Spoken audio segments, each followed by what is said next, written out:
Alright Reds, Eddie Gibbs from Anfield Index here, and this is a paid advertisement for BetterHelp Therapy Online. Ever wondered how elite athletes stay on top of their game? It's not just the endless drills or physical training, it's about mastering the mental game. As fans, we relish the thrill of the match, the adrenaline of the competition, but off the pitch, are we keeping our mental fitness in check? Whether it's strategizing your next move in the local leagues, or just staying mentally sharp for a friendly game of weekend football, mental resilience plays a key part. And that's where Better Health comes into play, providing you with online therapy to bolster not just your physical, but also your mental prowess. With BetterHelp, it's like having a personal coach for your mind. Therapy sessions that fit around your training schedule, your games, and your life, all online and all at your convenience. It's about learning strategies to manage stress, enhance focus, and reignite that winning mindset. Signing up is simple. Fill out a brief questionnaire and get matched with a therapist. Think your needs have changed? Then switch therapists at any time, no extra charge. Over 5,000 therapists in the UK are ready to assist you in playing the best mental game of your life. Rediscover your competitive edge with BetterHelp. Visit betterhelp.com/index to get 10% off your first month. That's betterhelp.com/index. Ready, set, grow. BetterHelp, because the strongest players know the game is also mental. By the time you're finished listening to this Pepsi Zero Sugar, you'll be 15 seconds closer to kickoff. Stock up now. Bengals game day is so close, you can almost taste it. Bengals watching. Better with Pepsi. There's no better feeling than a personal win, and the State Farm Personal Price Plan can help you do just that. Talk to a State Farm agent today to learn how you can bundle and save with the Personal Price Plan. Like a good neighbor, State Farm is there. Prices are based on rating plans that vary by state. Coverage options are selected by the customer. Availability, amount of discounts and savings, and eligibility vary by state. Thanks for choosing this free Anfield Index podcast. If you'd prefer to listen to this or any of our other shows without adverts, then now's the time to check out Anfield Index Pro. With AI Pro, you can supercharge your entire listening experience. You'll not only get all of our podcasts without the ads, but you'll have them far faster with our Quick Publish feature available exclusively for subscribers. AI Pro also puts you in the heart of our sound studio, with an option to listen to many of our shows live and interact with the podcasters in real time as the shows are recording. Upgrading couldn't be easier. AI Pro is available on all popular podcast platforms. Just head on over to AnfieldIndexPro.com and get started today. Hello and welcome to Daily Red, your lunchtime catch-up on all things Liverpool FC and your daily reminder that the Reds are top of the league. And after this weekend's action, 8 points clear in the Premier League. 8 of them. Absolutely remarkable stuff. 12 games in, 10 wins, 1 draw away to Arsenal. That's a good result. And 1 defeat at home to Nottingham Forest, which still annoys me. What that means is that in the history of the Premier League, Liverpool are 3 points off the best start ever, which Manchester City have managed on 2 occasions, and we managed on 1 occasion. That is City 17-18, City 11-12, and us 19-20. All 3 teams got 34 points. All 3 teams won the league. Manchester City in 18-19 managed 32 points. They won the league. Chelsea in 14-15, 32 points, won the league. Manchester United 06-07, 31 points and won the league. Chelsea 05-06, that's that great Mourinho team, 31 points, won the league. Then we get into teams that we don't want to replicate. So Newcastle in 95-96, 31 points. They finished second. They were at 1 point, 12 points clear in January and lost the league. And then Arsenal, 22-23 season, 31 points, finished second. You'll remember that's one of the more historic bottle jobs in Premier League history. But we are in amongst the elite of Premier League starts to a campaign. Our goal difference is solid. Now, it is the lowest of all of those teams. But it's still very, very promising. We have the best defense in the league.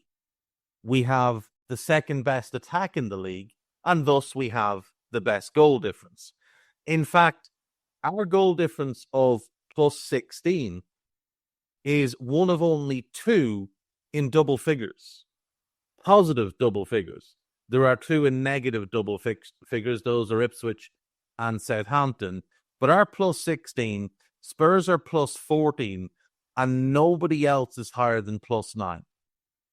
You've got Chelsea and Arsenal both plus 9. 9 points behind us as well. City walloped at the weekend by Spurs. Probably the best performance Spurs have put together under Ange. Arsenal did obviously win at the weekend. They beat Nottingham Forest 3-0 at home. Chelsea also got the win away to Leicester. And Brighton went to Bournemouth. We can't leave them out of the discussion because they are on 22 points. The same as Arsenal, the same as Chelsea, and just one behind City. Brighton went to Bournemouth and got themselves a win. And that gives us our top 5. Spurs are up to 6th with their win at the weekend. Forest dropped to 7th with their defeat. Villa move up to 8th with their win. Fulham dropped to 10th with the beating they took at home to Wolves. And Newcastle currently sit 9th. They will play West Ham tonight. If they win, they will move themselves into 6th position, a point behind Chelsea, Arsenal and Brighton, 2 behind Man City, and 10 behind your beloved Liverpool. 8 points after 12 games. If we win our next game, we will be 11 points ahead of Manchester City. 11 points ahead of Manchester City after 13 games. That is way beyond anything any of us could have hoped for at this point in the season. To potentially come out of next weekend 9 clear of Arsenal, 9 clear of Chelsea, 9 clear of Brighton, 10 clear of Newcastle before we go up there to play them, and 11 clear of City. It would be a remarkable place for us to be in. Now, look, we didn't play well at the weekend. We deserve to win, though. I've seen a lot of takes in the aftermath of the game. Unsurprisingly, most of them not from Southampton fans, but from Arsenal fans who are just very upset about our great start to the season and their disappointing start to the season. You see, we had 27 shots yesterday. Southampton had 7. We had 11 on target. They had 5. We had 63% of the ball. They had 37. We had 10 corners. They had 3. But apparently we were lucky yesterday. So let's look into it. Well, we were lucky with the first goal. So in the first 20 minutes of the game, it was pretty even. We were creating chances, but they were having moments and they were certainly controlling the middle of the pitch. And then Adam Lallana flung himself into Ryan Gravenberch. He overran the ball. Gravenberch was stepping onto it. Lallana had no path to getting the ball. And he lunged recklessly out of control into Ryan Gravenberch.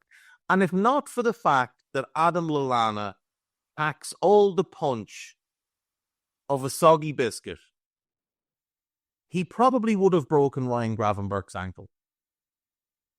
He probably would have broken his ankle. Jamie Carragher on commentary said, certainly not high. All of Lallana's boot made contact with Gravenberch above Gravenberch's boot. Therefore, it is high. Certainly not studs up, but his studs absolutely made contact first. Therefore, the studs were up. And Jamie Carragher is wrong, entirely wrong about this incident. Willie Keane, never known for his love of Liverpool and never one to walk away from the chance to snap somebody in half, said Adam Lallana should have been sent off. And he should have been sent off. There's a multitude of reasons why he wasn't. Number one, it's always handy to have an English passport. Number two, he's a veteran player. He's respected among his peers. He's liked as an individual. That always helps. We saw that ourselves with James Milner, who escaped multiple red cards for booting people up in the air because he's James Milner and he didn't really mean to do it, even though he absolutely meant to do it. And the third factor is that our players didn't go and protest because it's Adam Lallana and he played for us. And he got on well with people. But if that had been Matthias Fernandes who did that to Gravenberch, number one, he probably injures him quite badly. And number two, our players surround the referee and demand a red card. Demand a red card. There was no demand here. I want you to rewatch it. And I want you to watch where the contact happens and where both players land. Gravenberch lands in a heap. Lallana lands about 2 yards beyond him, which tells you that he was completely reckless and out of control. Absolutely should have been a red card, but we were the ones that got lucky. So the first goal is entirely of their own stupidity. Alex McCarthy catches the ball. There's no pressure. He can take his time. He should pump it up the pitch. He decides to roll it to Matthias Fernandes on the edge of his own box while Fernandes is facing him and has players around him. Fernandes takes control, feeds it back to Flynn Downs, because that's all he can do. It's all he can do. And Flynn Downs panics. Curtis Jones presses him. Downs panics. He could turn back onto his right foot because Jones overcommits to try and block the left-footed punt towards the touchline. If Downs has more composure, or what the kids like to call pausa, he cuts back onto his left foot and then hikes it clear up the pitch. Instead, he hooks a very badly struck ball straight to Dominic Szoboszlai, who takes one touch and then bends it into the corner, just kissing the post. It's a beautiful finish from Dom, but there's two enormous errors there from Southampton players. One from McCarthy with the rollout and one from Downs. So it's 1-0 to the Reds. And then we start to look very comfortable. Then Lallana gets injured, his hamstring goes. We have plenty of experience with Adam Lallana and injuries. Off he goes. The game continues. And then Virgil does a silly. On 41 minutes, Virgil decides to dribble out from defence, something he's done a dozen times before this season. But he can't escape Onuachu, and he tries to play a blind pass back. I assume to Gravenberch, but I can't really make out whether it's Gravenberch or whether he was trying to play it to somebody else. It goes to Tyler Dibbling. It's a big mistake by Virgil. Dibbling picks the ball up. Gravenberch is within a yard. He is the defensive midfielder. His job is to protect the defence. Before anything else, his number one job is to protect the defence. He knows that his centre-back is the wrong side of him. He knows that it's Andy Robertson 1v1 with Dibbling if he doesn't get a tackle in. He has one job there, and that is to stop Tyler Dibbling. One job. whether it is by fair or foul means, Ryan Gravenberch has got to take Tyler Dibbling out. If you need to wrap your arms around him in a bear hug and lift him off the ground to stop his momentum as progression, you do that. You do not need to boot him up in the air, but you stop his progression at all costs. And if you have to take a yellow card, you take the fucking yellow card. And what does he do? Absolutely fuck all. Dibbling then runs at Robertson. Robertson has two options. He can stay where he is and meet Dibbling there, or he can step out to Dibbling, try and force him a bit wider, and trust that Gravenberch and Virgil get back goal side. They're his two options. Let him come to you or go to him. Robbo, though, went for secret option number 3, which was he started to backpedal. And he let Dibbling run. And he decided to stand just outside the penalty area and plant his feet. Now, he fouls Dibbling. There's no hint that it's a red card. It's not denial of a goal-scoring opportunity. But it is a foul. But it's very clearly outside the box. Very, very clearly outside the box. Not only is Tyler Dibbling outside the box, Andy Robertson is also outside the box. Therefore, the foul cannot take place inside the box, because the only thing in the box is the ball after Dibbling knocks it past Robbo. But neither player are in the box. And yet the referee gives the penalty. So we go to VAR. On the first replay, the commentator immediately says, that's outside the box, it's going to get overturned. And I look at it and I think that's exactly what I'm seeing as well. They show a second replay, it's clearly outside the box. A third replay, it's still clearly outside the box. A fourth and a fifth go by, and all of them show that a foul took place outside the box. And I'm starting to wonder to myself, why on earth are we watching so many replays? It's very clear what happened here. There's a foul, it's outside the box, it's not a penalty, it's a free kick on the edge of the box, and Andy Robertson has already been booked, so that part is taken care of. And then it became clear what they were looking for. They were looking for a reason to give the penalty.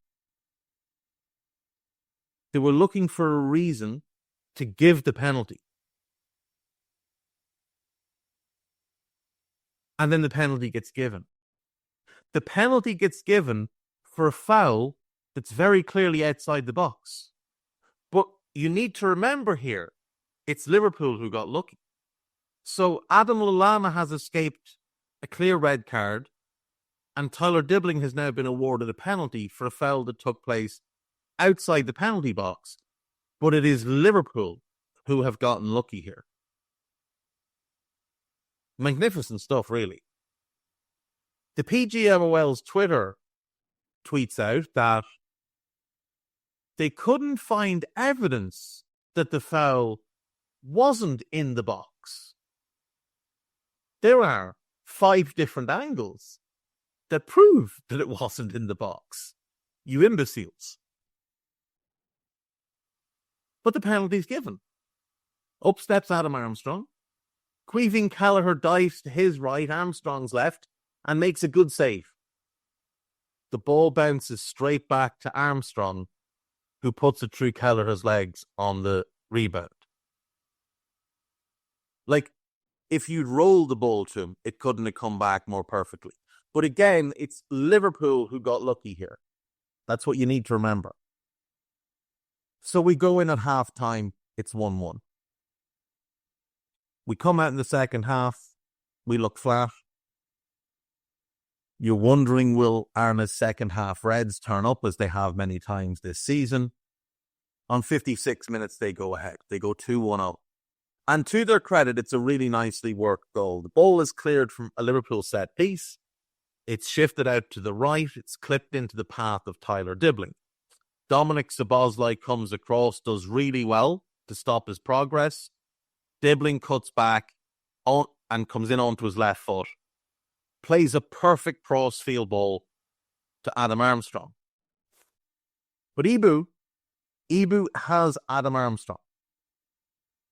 Now, as Dibbling releases that ball, Matthias Fernandes is stood in his own half.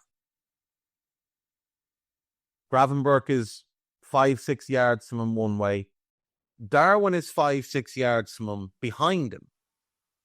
Want to shop Walmart Black Friday deals first? Walmart Plus members get early access to our hottest deals. Join now and get 50% off a 1-year annual membership. Shop Black Friday deals first with Walmart Plus. See terms at walmartplus.com.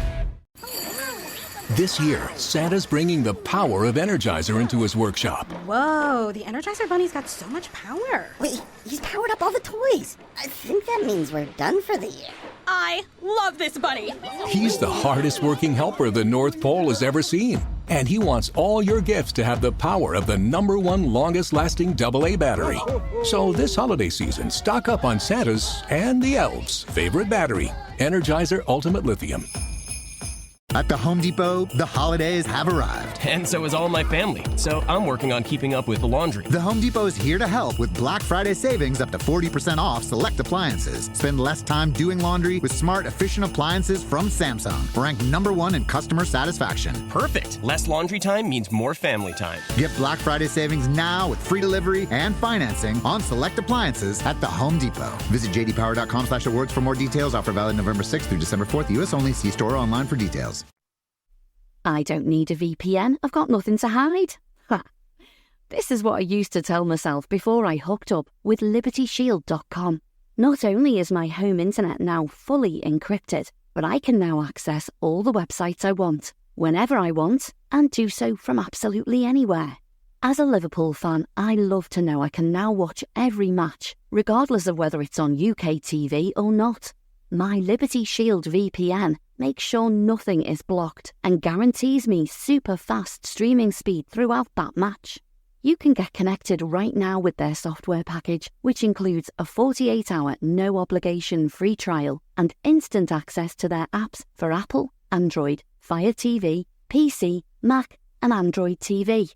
Or go a step further like I have and get one of their pre-configured VPN routers. These small but powerful devices allow you to easily connect every device in your home to VPN, making it the perfect solution for smart TVs, Mac boxes, and games consoles.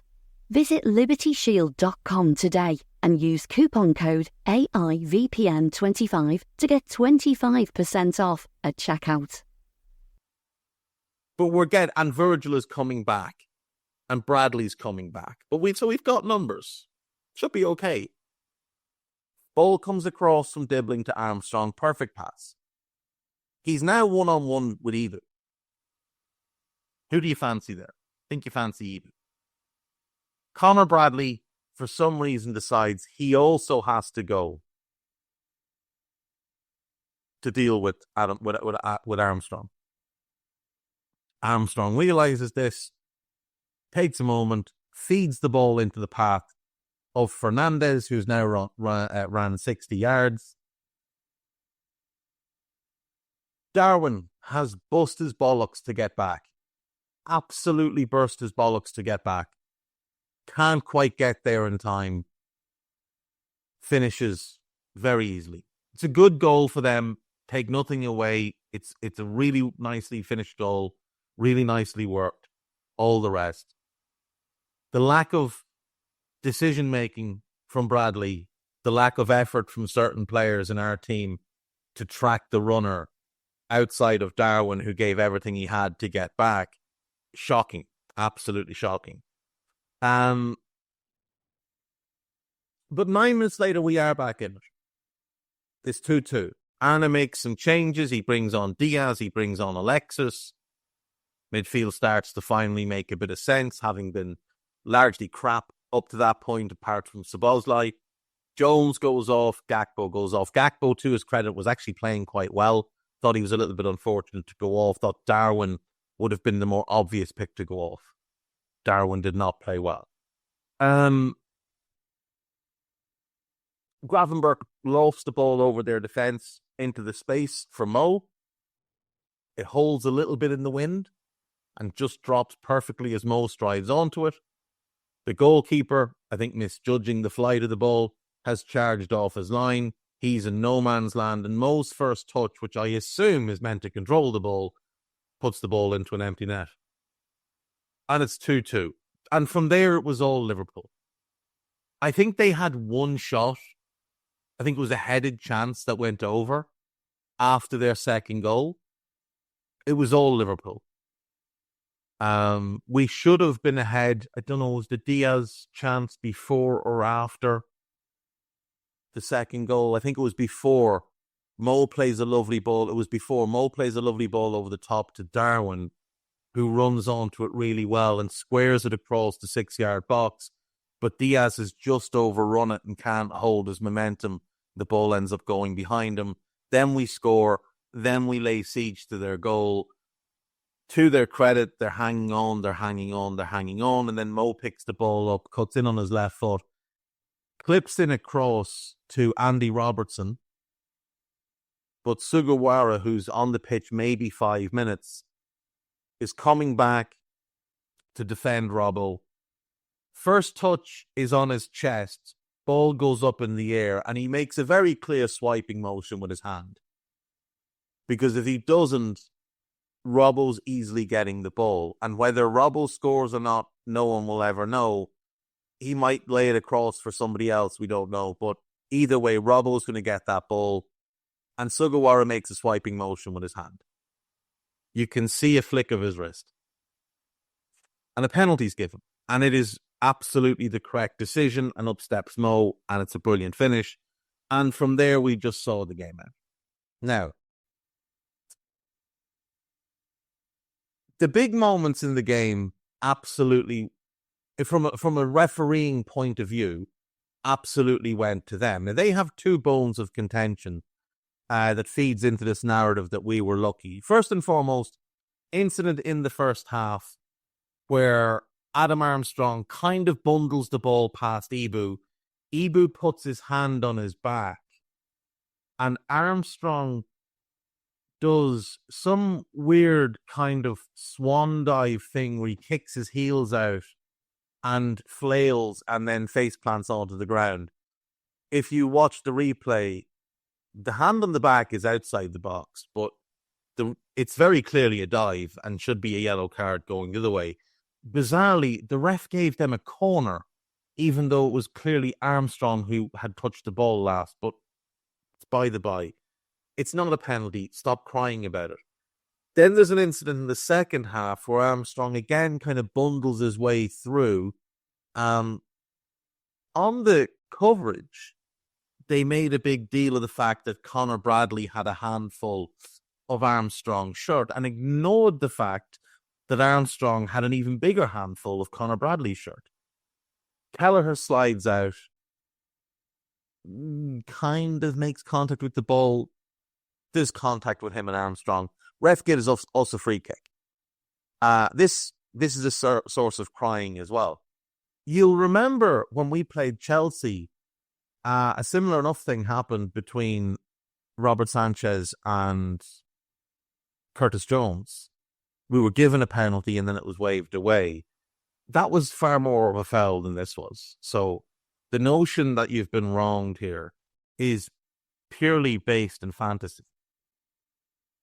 Like, the only luck we got in this game was their assistance on the first goal and then McCarthy making a mistake on the second goal. Players make mistakes all the time. That's just part and parcel of football. I don't really see that as luck. You can, if you want, and, you know, we can say, well, we got lucky with the first goal because they gave it to us. But ultimately, Dom still had to finish it. Ultimately, a big part of football is the other team making mistakes and you capitalizing on it. We watched for years as Dejan Lovren made mistake after mistake that didn't get punished.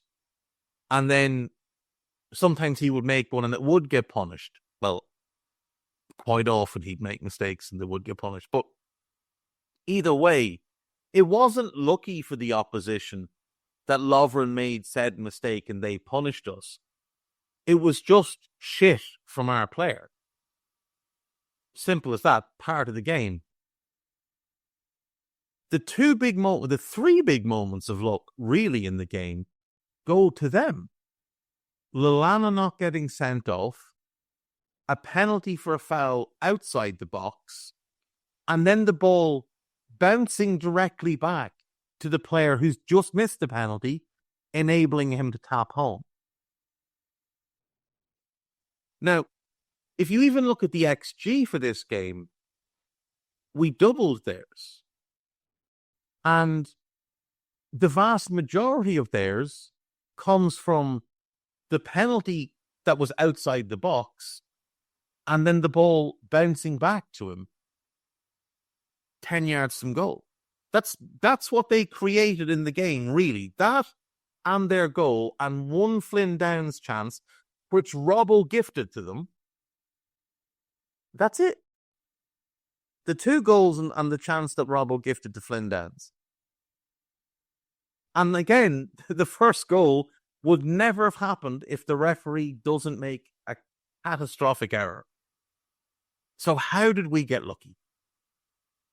How did we get lucky? Mind-blowing stuff. In terms of the players, Keating played well. None of the defensive line had a good game. The worst Virgil or Ibu have played all season. Bradley was poor. Robbo was shocking. Gravenberch and Jones were poor. Gravenberch had a nice assist, but it was a poor afternoon for him. It was a poor afternoon for Jones. Lots of high volume, meaningless passes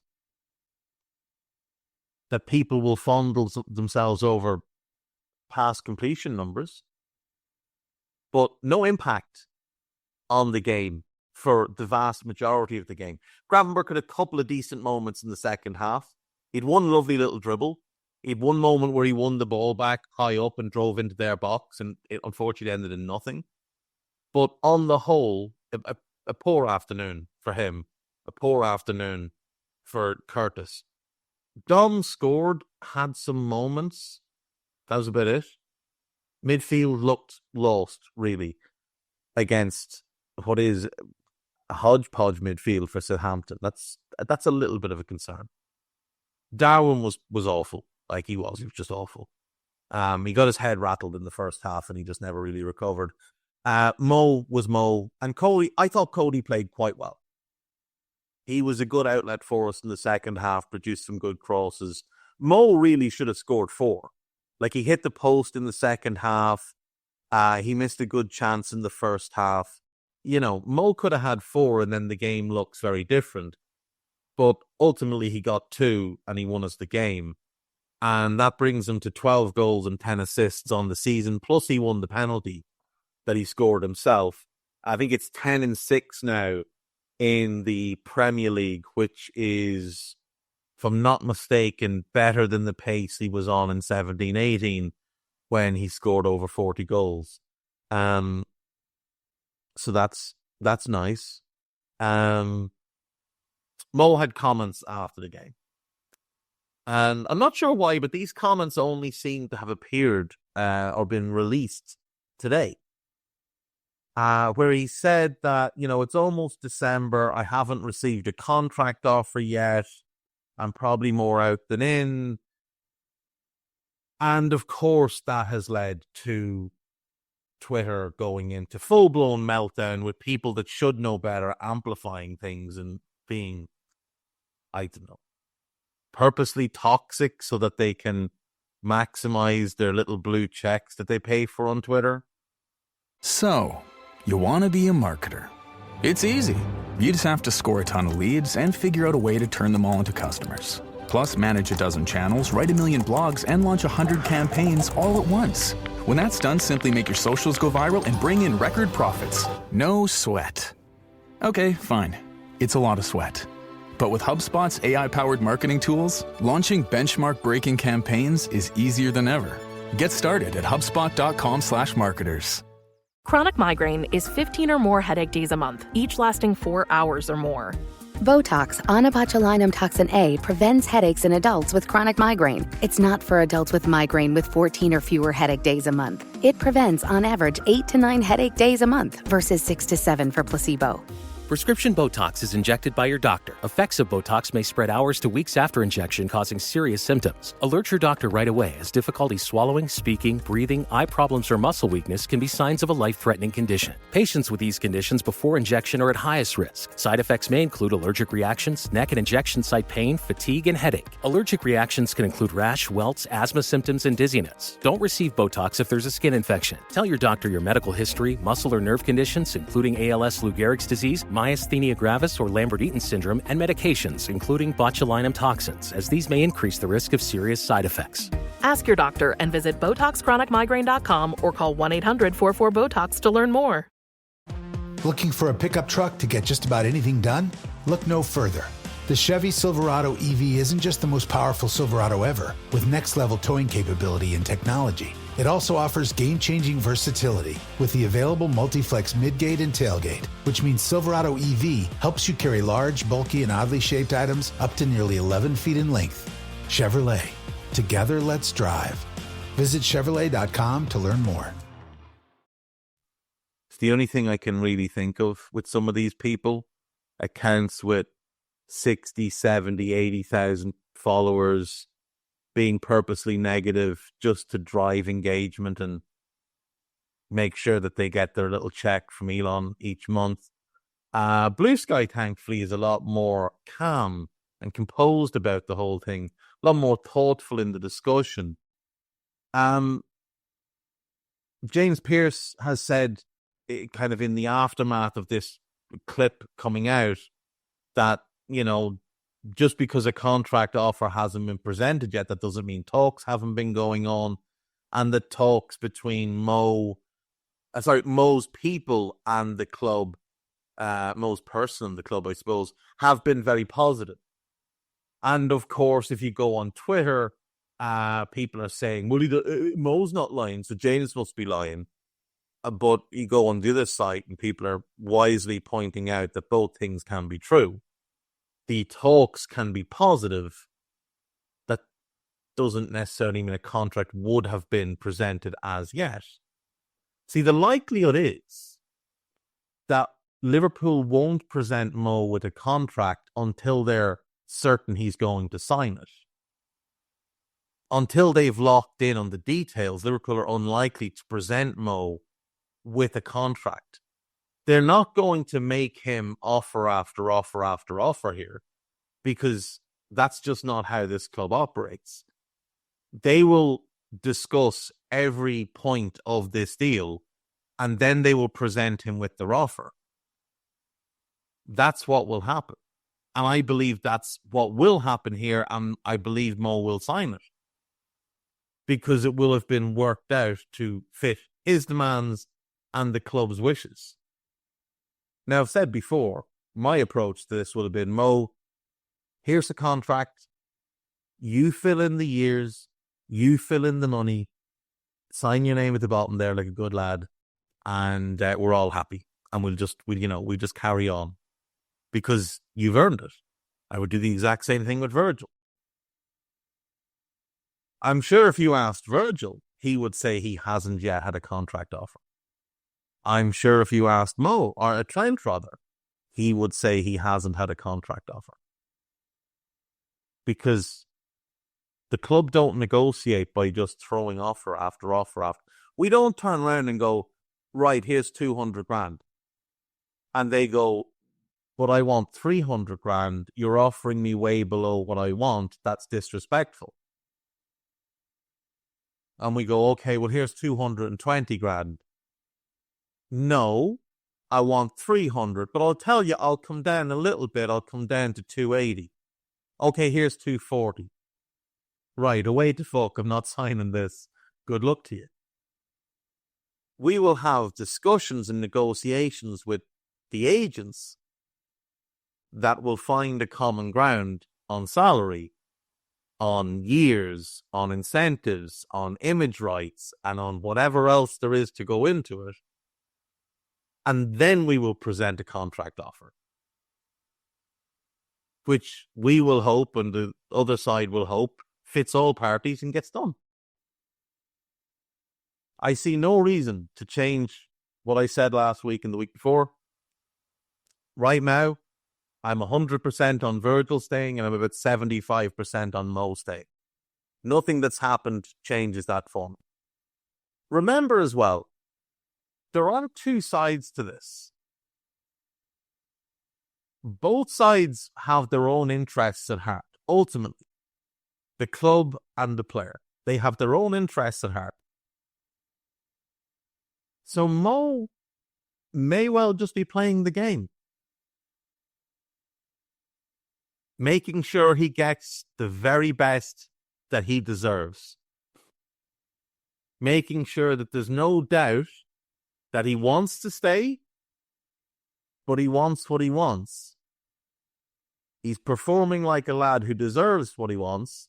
And I don't know if you saw when he took his shirt off yesterday, but he looks like a lad who's going to continue to do what he does for a number of years. He's not. He's an alien. He's an alien. He's not slowing down. This guy has records in mind. So, Mo's playing the game. The club are doing what they're doing. His agent's doing what he's doing. I believe it'll all come to a positive outcome for us. Trent is the one I have concern about.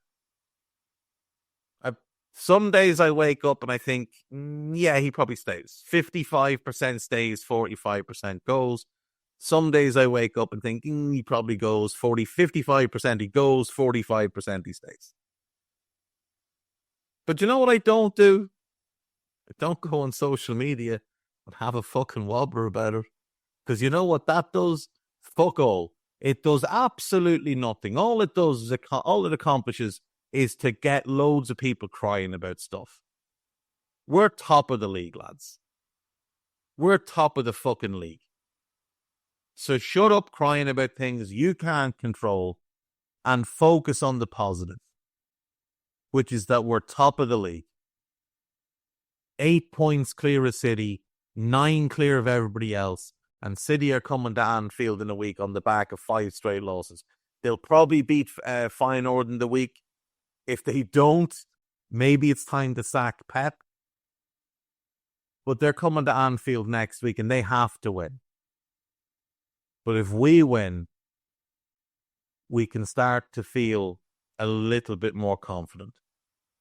If we win the next 2 after that, we can start to feel a bit more confident. And if we get to the turn of the year 11 points clear of them, we can start to feel a bit more confident. That's what you focus on. Forget the noise. Forget the noise. You can't control it. Do you think by going on Twitter and calling Richard Hughes or Michael Edwards names, that's going to make, oh God, FSG out 2023 says on Twitter, Michael Edwards is shit. Better add another 100 grand to Mo's contract. A way to fuck and stop embarrassing your families with such nonsense. Before I leave you, ladies and gentlemen, I'm beginning a campaign. Some may call it bullying. I just call it bullying myself. We're trying to bully Trev Downey to join us on Blue Sky. Now, I have created one Trev Downey tribute account. Follow it. You'll find it on my, if you go to my Blue Sky, go down, you'll find a retweet from it. It's about Trev. Make sure you follow it. I've got another one in the works. There's going to be multiple Trev Downey tribute accounts to document the struggle, to build the cause, a movement. We're building a movement here to get Trev Downey across to Blue Sky. It's called Make Trev Sound Again. MTSA. Doesn't work all that well, but it'll look good in the hat. NTSA. Make Trev sound again. Get him on Blue Sky. I'd like your help. Tweet at him. Tell him to get himself across.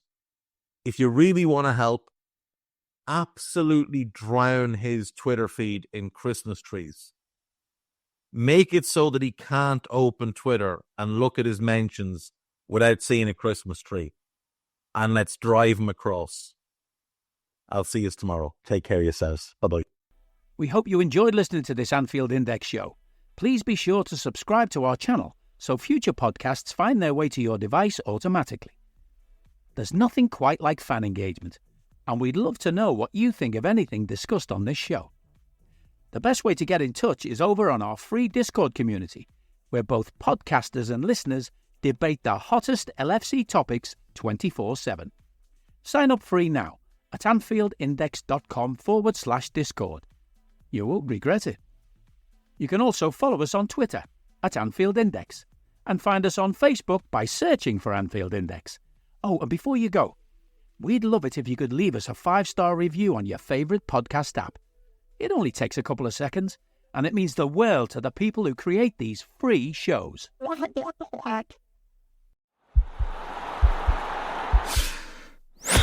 This podcast is part of the Sports Social Podcast Network.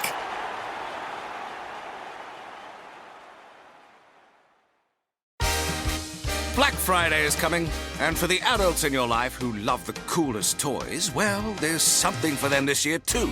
Bartesian is the premier craft cocktail maker that automatically makes more than 60 seasonal and classic cocktails, each in under 30 seconds at the push of a button. And right now, Bartesian is having a huge site-wide sale. You can get $100 off any cocktail maker or cocktail maker bundle when you spend $400 or more. So, if the cocktail lover in your life has been good this year, or the right kind of bad, get them Bartesian. At the push of a button, make bar-quality cosmopolitans, martinis, Manhattans, and more. All in just 30 seconds. All for $100 off. Amazing toys aren't just for kids. Get $100 off a cocktail maker when you spend $400 through Cyber Monday. Visit Bartesian.com/cocktail. That's BARTESIAN.com/cocktail. Data drives mission success for federal agencies, but also creates some challenges. Our new episode of the Click-Through podcast will help government IT leaders navigate data challenges to optimize the impact of modernization. Click through to the podcast now.